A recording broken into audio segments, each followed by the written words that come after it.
Бүгін ар бирибиз өзүбүзгө айта элечи, суроо береличи. Бүгүн эч кимди алдаган жоксузбу? Жок.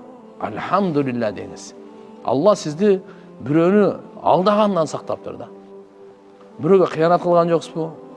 Бирөөнүн нерсесин алып алган жоксузбу? Уурдап алган жоксузбу? Альхамдулилла дең, Алла Таалам сизди ушу жаман нерседен сактаптыр.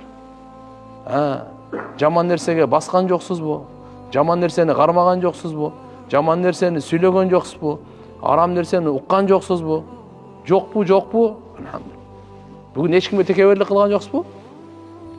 Эч кимге мындай көрө албастык, кара ниеттик кылган жоксузбу?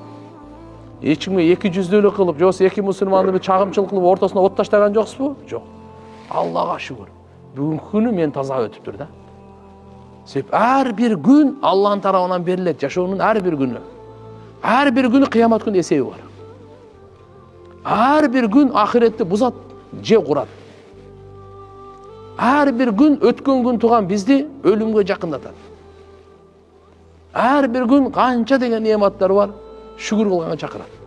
Канча деген күнөөлөр бар, ар бир күн сактанганга чакырат.